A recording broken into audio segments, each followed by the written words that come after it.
¿Qué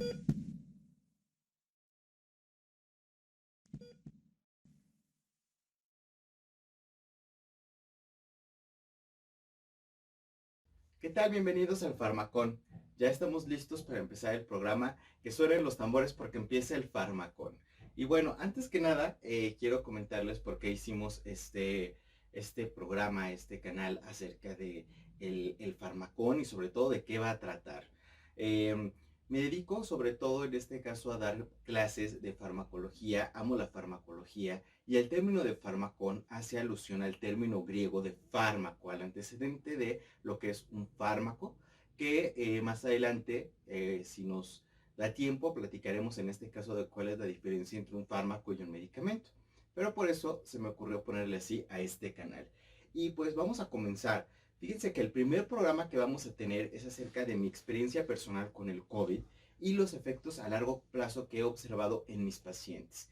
Y al final, como había muchas dudas, de repente he tenido muchas preguntas de algunos pacientes, de algunas personas que también me han escrito a la página de Facebook, decidí hacer una sección de preguntas y respuestas, en este caso acerca del coronavirus, de esta pandemia que estamos viviendo. Y también esta pandemia tiene mucho que ver con la cuestión de que haya decidido abrir este canal. El objetivo como tal de este canal es educar a las personas, educar a todas las personas no médicas para el conocimiento acerca de temas médicos. ¿Por qué? Porque a través de esta pandemia, yo creo que al personal de salud nos ha quedado claro el desconocimiento que ya sabíamos que existía, pero creo que quedó un poco más al borde de todos nosotros, de lo que está sucediendo en este caso con la educación médica en nuestro país, de los pacientes, no del personal médico. Como tal, este canal no va dedicado al personal médico, sino es como una ayuda para que los pacientes entiendan de repente lo que les pasa. Vamos a hablar acerca de anticonceptivos, vamos a hablar acerca de enfermedades frecuentes, del tratamiento, de nuevos tratamientos, vamos a hablar de muchos temas, vaya, pero sobre todo guiado al paciente, no en este caso al personal médico, al personal de enfermería, al personal de salud, en este caso no va guiado, pero creo que este tipo de canales pueden ayudar a que los pacientes entiendan mucho mejor su enfermedad y por lo tanto se apeguen al tratamiento, que es algo que también he observado que hace falta. Si un paciente no entiende lo que le pasa, no sabe lo que está pasando con su cuerpo cuando se enferma, es muy difícil que se apegue al tratamiento. Y me he dado cuenta que entre el paciente más sabe, hay dos vertientes. O siempre tiene duda entre lo que comenta el médico, pero la mayor parte de lo que he observado es que el paciente, entre más sabe de su patología, se apega mejor al tratamiento y entiende más lo que el médico le va explicando y los objetivos que va teniendo con su tratamiento. Entonces, el primer punto es por qué abrimos este canal ahorita en la pandemia. Porque yo creo que como médico y en mi experiencia, como les digo, esta es una experiencia personal, de repente llegamos a sentir frustración, enojo, coraje con lo que estaba sucediendo, porque para todos vino a cambiar en este caso lo que veníamos conociendo, la vida, vaya, la vida cotidiana que íbamos teniendo, para todos cambió, ¿no? Y en ese sentido, creo que me enojó mucho, me frustró el ver cómo personas en nuestro país agredían al personal de enfermería, al personal médico, cuando en realidad el personal médico lo único que está haciendo es luchando en contra de esta enfermedad, ajá, a través de lo que tenemos, porque pues somos un país de tercer mundo que no tiene todo lo que tienen otros países de primer mundo, como Estados Unidos, como Londres, incluso España. Y aún así estamos tratando de conllevar esta pandemia y de salir adelante. Y el que te agredan, el que piensen que tú, por ser personal médico, por ser personal de enfermería o cualquier personal de salud, y te agredan porque piensen que los vas, en este caso, a contagiar. Creo que desde ahí el problema es la falta de educación en temas de salud que hay en toda la población en nuestro país. ¿Sale? Entonces, ese es el objetivo principal, como tener una charla relajada de lo que está pasando, de muchas patologías y por lo tanto pues que los pacientes entiendan un poquito mejor lo que sucede. Y hablando como tal ya de mi experiencia con el coronavirus, quiero comentarles un poco de cómo en mi caso se empezó en este caso a vivir y a escuchar acerca del coronavirus. Resulta que todos empezamos a escuchar a finales de diciembre, a inicios de enero, que había un brote de neumonía atípica en la región de China. Y después se empezó a decir que esta neumonía era causado por un nuevo virus, al cual se le conoce como una nueva cepa de coronavirus, y hasta después se le da el nombre de COVID-19. Entonces, como antecedente, pues no ha sido el primer coronavirus que ha causado en este caso un brote de infecciones graves de vías respiratorias, sino tenemos en el 2003, por ejemplo, el brote del SARS-CoV en China, en el 2012 un brote de MERS, y por lo tanto, que también es causado por un tipo de coronavirus. Entonces, por lo tanto, pues cuando empezamos a escuchar, dijimos lo más probable es que sea un brote, se detenga ahí y no se genere esta pandemia. Entonces, todo el personal médico, decíamos, los investigadores, el personal de enfermería, pues lo más probable es que se quede hasta ahí y no se expanda. Bueno, ¿cuál fue la sorpresa? Que se empezó a expandir porque este virus es más infectante que los otros SARS que teníamos y se crea la pandemia, ¿no? La pandemia que empezamos a ver todo lo que estaba ocurriendo en China, después lo que empezaba a ocurrir en Europa, y ya cuando todo empezaba a afectar a Europa, creo que ahí viene el miedo de los doctores en nuestro país, en México. El miedo en este caso de decir, ¿qué va a pasar? Tenemos muchos adultos mayores, tenemos muchos pacientes diabéticos, tenemos muchos pacientes hipertensos, tenemos un sistema de salud ya deplorable desde un tiempo muy atrás. Entonces, pues, ¿qué va a pasar? ¿No? Me voy a contagiar a mi familia. Entonces, todas estas interrogantes empezaron a salir, sobre todo cuando empezamos a ver todo lo que pasaba en Europa. Y entonces, mi experiencia en este caso con el coronavirus empieza en abril.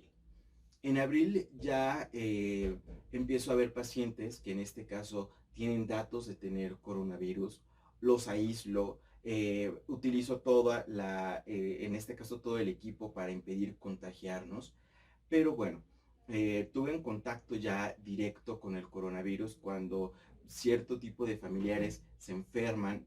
em, Tengo que ir a revisarlos y aunque acudí en este caso también con protección, resulta que actualmente pues sabemos que te puedes contagiar más en espacios cerrados y aunque tengas cubrebocas en un tiempo ahora sí que muy prolongado, puedes respirar cierta cantidad de este virus y te puedes contagiar. Entonces pues la verdad aunque yo siempre traía protección, me contagié y ahí viene como el miedo que experimentan tanto las personas que se van a contagiar y el personal médico cuando te contagias. Un dato muy importante que yo observaba dentro de este grupo de personas, que era un grupo de personas grande que se empezaban a contagiar, es que todos por las noches padecían parestesias, ¿no? Algo que a lo mejor en ese momento no estaba tan descrito, y sudoraciones nocturnas. Fiebre, ¿no? Que causaba esas sudoraciones nocturnas y también la parte en este caso de lo que conocemos como estas parestesias. Y cansancio. Empezaban con cansancio primero, las parestesias, las sudoraciones nocturnas y de repente febrícula y después aparece la fiebre. Entonces cuando yo empiezo un día a sentirme cansado, empiezo a sospechar qué pasará, me estoy contagiando de este coronavirus y empiezas a pensar muchísimas cosas. ¿Qué va a pasar? Me voy a morir, voy a contagiar a mi familia. Y en ese momento, la verdad, yo traté de tranquilizarme. Busqué mi oxímetro se había caído unos días anteriores y no lo pude en este caso tener en ese momento para checar mi oxigenación. Entonces dije, trata de calmarte, vamos a ver qué sucede. Ese día que me empiezo a sentir mal, en la noche empiezo a tener parestesias. Esta sensación como de adormecimiento, quemazón de mis miembros inferiores, es decir, de mis piernas, que la verdad nunca había padecido. Comienzo a tener esa sudoración, me ha ido la temperatura, no tenía temperatura, pero esas sudoraciones sí empezaron a aparecer. Y ya ese día por la mañana, en ese momento, le comento a mi familia, creo que ya me contagié. Me voy a aislar en mi cuarto. Por favor, traten de no estar tanto en contacto conmigo.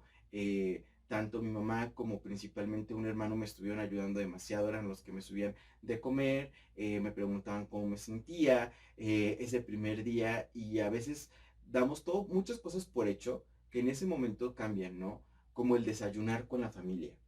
Ese simple hecho de que en ese momento tú no valoras qué es desayunar con ellos o qué es desayunar con tu familia y en ese momento vas a estar aislado, no vas a poder estar en contacto con ellos probablemente en 14 días si te va bien. Y en ese momento pues me hacen una videollamada, como que también siempre estuve como acobijado. Y todavía tenía dudas en si me había contagiado o no, porque anteriormente, la verdad tengo que comentar, que también viene por ahí la paranoia de repente de nosotros los médicos, pues porque estamos en contacto con este virus y de cualquier síntoma yo decía es COVID. Pero en ese momento sospechaba que ya había algo más. Entonces me suben de desayunar y tomo el café, ¿no? Y siento que no sabe a nada. Y lo primero que hago es hablarles y comentarles, oigan, ¿quién hizo el café? Porque no sabe absolutamente a nada.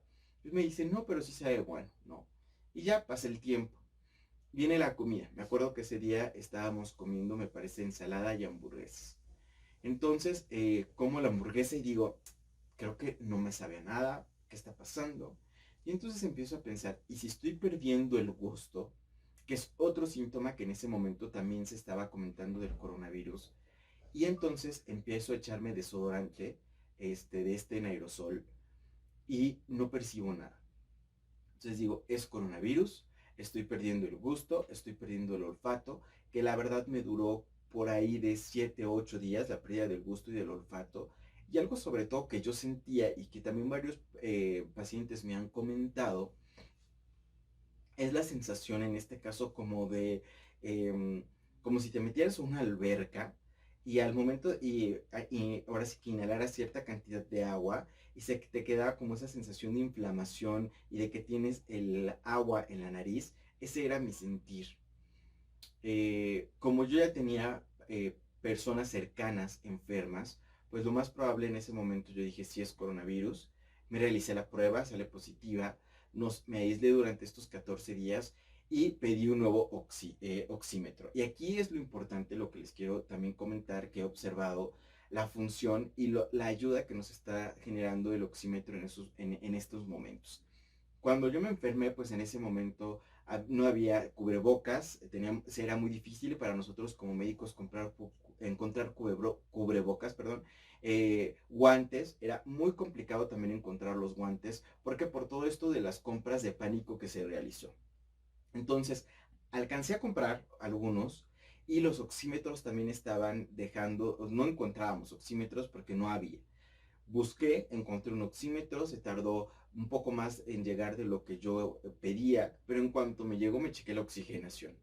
Porque tú te puedes sentir bien, porque hemos tenido también pacientes que sienten muy bien y la oxigenación está bajando, ¿no? Entonces ya me checo mi oxigenación, está súper bien, digo, sí tengo el SARS, lo más probable es que solo me genere una infección de vías respiratorias superiores y ahí créanme que di las gracias.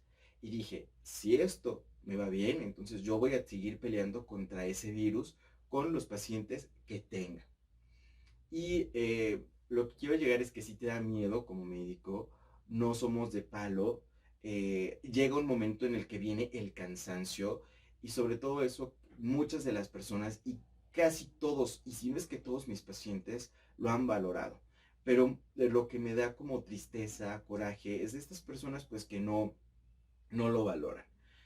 Y bueno, a lo largo de todo esto hemos observado que existen diferentes síntomas y tenemos, por ejemplo, los síntomas comunes que son la fatiga, la fiebre, el dolor muscular, tos seca, pérdida del gusto, pérdida del olfato y actualmente pues también algunos síntomas gastrointestinales como la diarrea.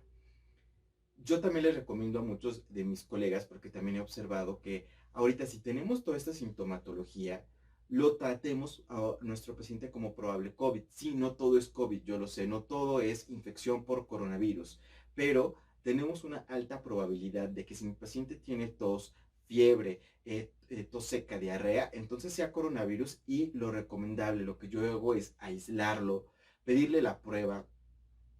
Ahorita en la Ciudad de México hay muchos lugares en donde están haciendo la prueba y ya no es necesario que los pacientes que no tengan en este caso para comprarla la compren, sino que acudan a estos lugares pues a que les realicen la prueba.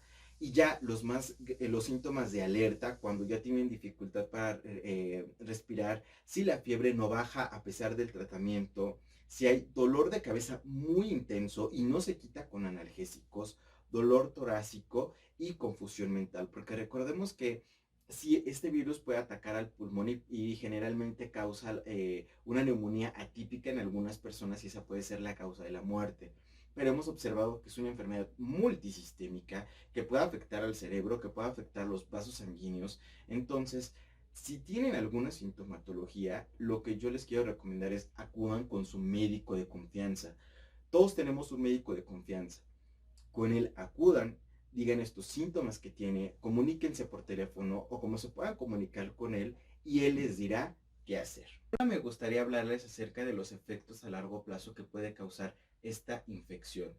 La verdad es que todavía desconocemos muchísimo sobre esta infección, sobre el COVID-19, sobre los efectos a largo plazo que pueden llegar a generarse. La verdad es que he observado que muchas personas en este momento están bajando la guardia y eso creo que nos puede llevar a todos a un retroceso. Así que por favor no bajen la guardia, utilicen el cubrebocas y me gustaría comentarles estos efectos adversos para que nos sigamos cuidando y por lo tanto no presentemos esta infección y no presentemos estos efectos a corto, mediano o largo plazo. Uno de ellos es la pérdida del gusto y el olfato. A los pacientes les puede llegar a persistir durante meses. Tengo pacientes que después de 2 o 3 meses persiste esta pérdida del gusto y el olfato o no regresa al 100%. Número 2, las alteraciones pulmonares. Recuerden que este virus está causando infecciones en el parénquima pulmonar, es decir, en los pulmones, y está causando una neumonía típica. Los pacientes que logran salir de esta neumonía típica van a requerir de fisioterapia pulmonar, que es a largo plazo y no sabemos en qué momento va a llegar a revertir. Entonces hay que tener muchísimo cuidado todavía. Número 3, las alteraciones cardiopulmonares. Se ha asociado a procesos de coagulación, es decir, que la sangre se coagule, a procesos inflamatorios de los vasos sanguíneos y alteraciones cardiovasculares. Entonces, a cuidarnos, por favor. Número 4, las alteraciones en el sistema nervioso central. He tenido pacientes que se les inflama tanto el cerebro que les ha generado una demencia de por vida. Y número 5, en este caso vamos a hablar que hay pacientes que pueden presentar parestesias, que son estos adormecimientos, quemazón que puede llegar a presentar nuestro paciente en las piernas. Entonces, a cuidarnos, por favor.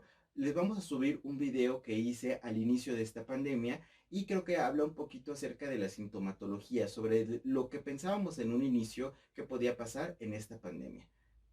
Gracias.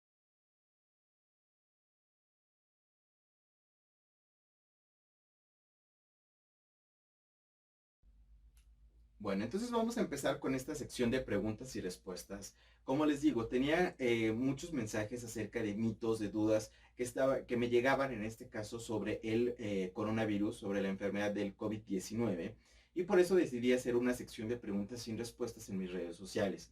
La verdad es que pensé, a lo mejor no me llegan tantas, la verdad es que sí nos llegaron bastantes preguntas, muchas de ellas se repetían y son las que vamos a comentar a continuación, ¿vale? Entonces, la primera es ¿cuántos tipos de coronavirus existen? La verdad es que ya sabemos que sí hay mutaciones en la estructura del virus. El virus está formado por una cápsula, una nucleocápside, que así se le llama, y está formado por diferentes proteínas. Esta cápsula, se sabe que en algunos países del mundo se han encontrado mutaciones en esta cápsula que tienen. En sus proteínas también hay mutaciones. De hecho, por ejemplo, hay una proteína que se llama proteína S, que en Estados Unidos se ha relacionado con que si te da el coronavirus que tiene esa mutación, entonces te puede llevar más fácilmente a tener una infección grave que requiera de hospitalización o incluso llegar a la unidad de cuidados intensivos. ¿Sale? Entonces, ¿existen mutaciones del coronavirus? Sí. De hecho, hay un artículo que salió el 28 de julio de este año, del 2020, y que nos habla que existen diferentes tipos de coronavirus, que son 6 cepas, que existen 6 serotipos y que por lo tanto esto puede hacer lo que actualmente estuvo en todos lados, ¿no? De la reinfección, ¿sale? ¿Por qué? Porque sí existen diferentes coronavirus y los cuales te puedes llegar a infectar. De hecho, en México, sí hay un estudio del doctor Arias que nos habla que sobre todo aquí tenemos dos tipos diferentes de cepas de coronavirus y son las que están causando en este caso la infección en nuestro país. Entonces hay que tener mucho cuidado. Lo que se comentaba y que se llegaba a preguntar en algunos artículos es que si dentro del mismo paciente puede haber mutaciones, pero todavía eso no lo sabemos. Entonces la respuesta es sí. Hasta inicios de agosto existían 6 serotipos de COVID-19. Quien quiera la información puede contactarme a través de las redes sociales y les puedo pasar las imágenes o el artículo. La siguiente, ¿existe inmunidad?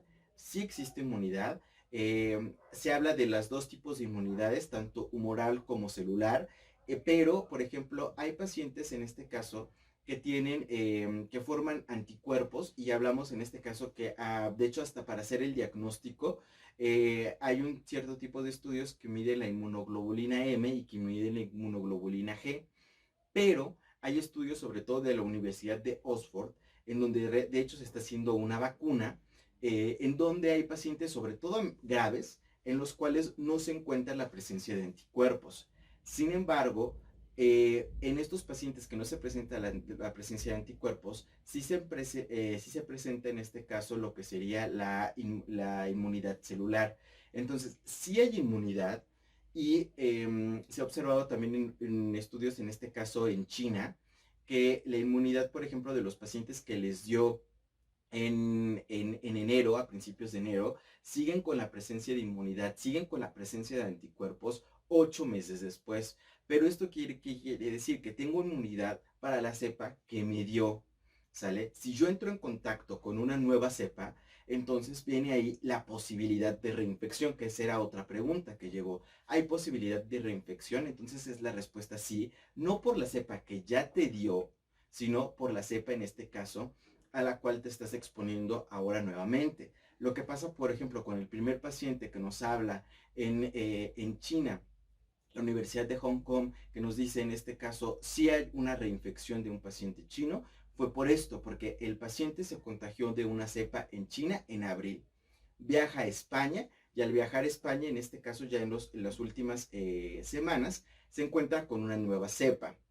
Lo bueno, o lo que esperamos que suceda, porque todavía no sabemos qué va a suceder, es que en este caso la inmunidad del paciente puede tener inmunidad cruzada y este paciente prácticamente no tuvo síntomas después de encontrarse con esta otra cepa del coronavirus. Entonces esperemos que sea así, la verdad, porque si no, no sabemos qué pueda llegar a pasar. Pero sí existe inmunidad. De hecho, yo me he medido todavía mis niveles de anticuerpos y sigo después de 4 meses teniendo esos niveles de anticuerpos.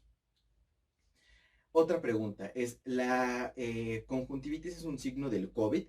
Sí, la conjuntivitis es un signo del COVID. Te podemos tener pacientes que tengan conjuntivitis y después presenten otra sintomatología, o puede ser el primer síntoma y va de ahí lo complicado que es hacer el diagnóstico.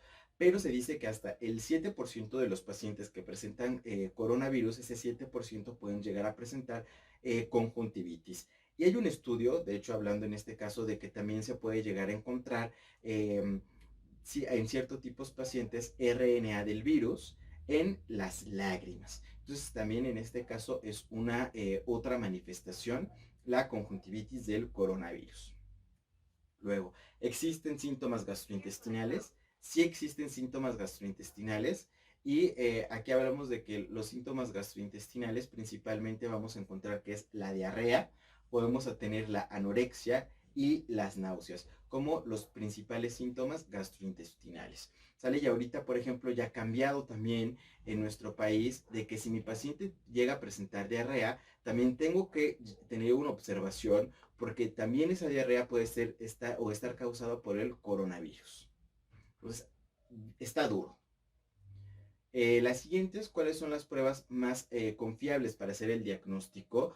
Actualmente tenemos dos principalmente tipo de pruebas. El PCR, que es el que busca el RNA del virus, y tenemos las pruebas inmunológicas, que van a medir anticuerpos. Hay dos tipos de anticuerpos, el anticuerpo o inmunoglobulina M, que se forma al inicio de la infección, y la inmunoglobulina G, que es la que ahora sí que queda después de la infección y la que nos protege después de este proceso infeccioso.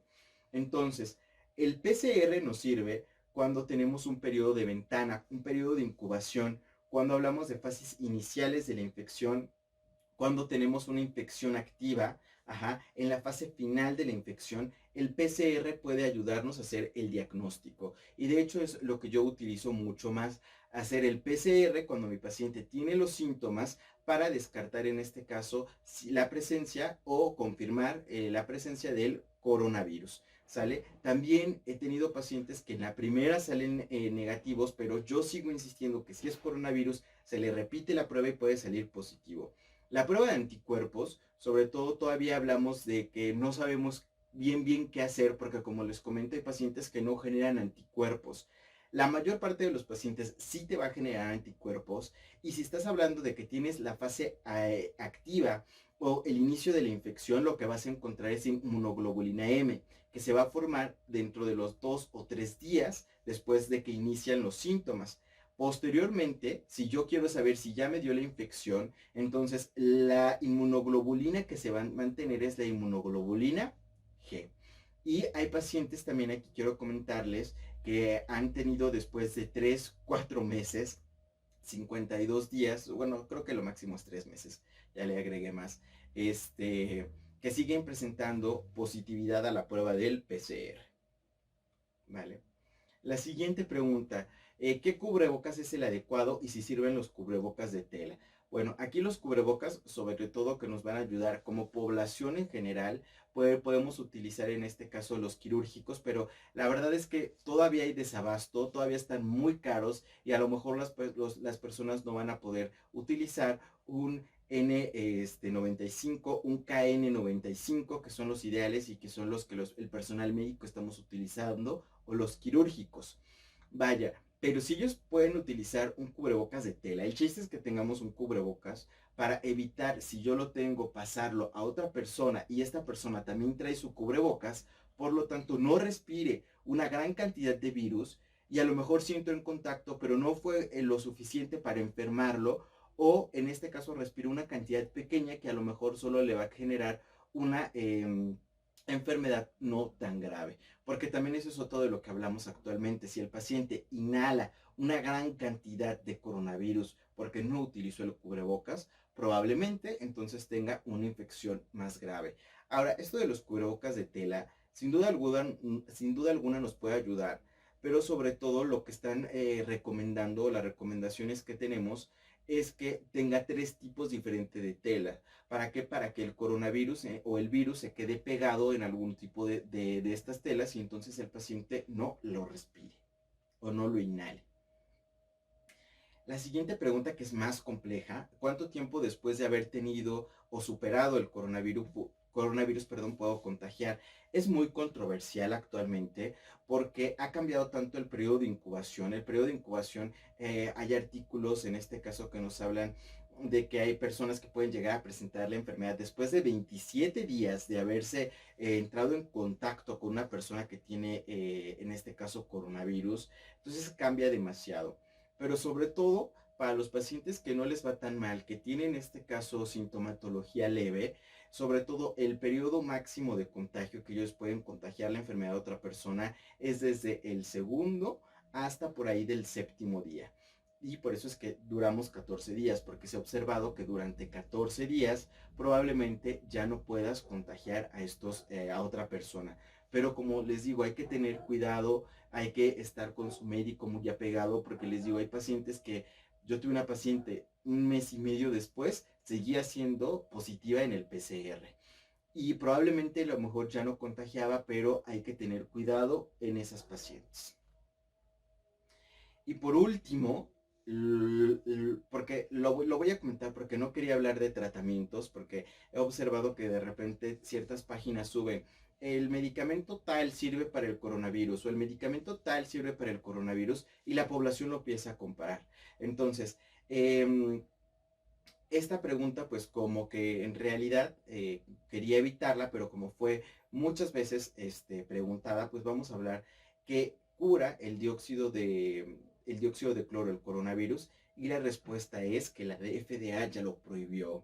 Entonces, aquí vamos a entrar en controversia porque tengo compañeros médicos que sí lo han utilizado y dicen que les funciona, ¿sale? No como monoterapia y ellos están en revisión al paciente. Entonces, ustedes como pacientes no lo formen, no lo consuman hasta que un médico se los vaya a recomendar. ¿Por qué? Porque estamos en una pandemia, no sabemos muchas cosas. Hay compañeros a los que les ha funcionado, bueno, adelante. Yo la verdad es que me quedo con la respuesta de la FDA de, hey, aguas, no lo utilice. Ya tenemos ahí pacientes intoxicados por este dióxido de cloro, entonces a tener mucho cuidado. Y bueno, estas son las preguntas que tenemos. Esto es nuestro primer programa. Espero que les haya gustado. Esperemos que conforme vayan pasando el tiempo vayamos mejorando. Yo creo que sí. Y les voy a pedir un favorzote. Para la siguiente semana el tema que vamos a hablar es acerca de los anticonceptivos, que es algo que también me han preguntado demasiado. Entonces, si tienen alguna duda o pregunta de anticonceptivos, pueden preguntarnos por aquí, pueden preguntarnos a través de nuestras redes sociales, que estoy en Facebook como Dr. Diego Ledesma y en Instagram como Diego Jova. Entonces ahí nos pueden mandar sus preguntas para que la próxima semana pues estemos aquí en contacto con un nuevo programa de El Fármaco. Gracias, bye bye.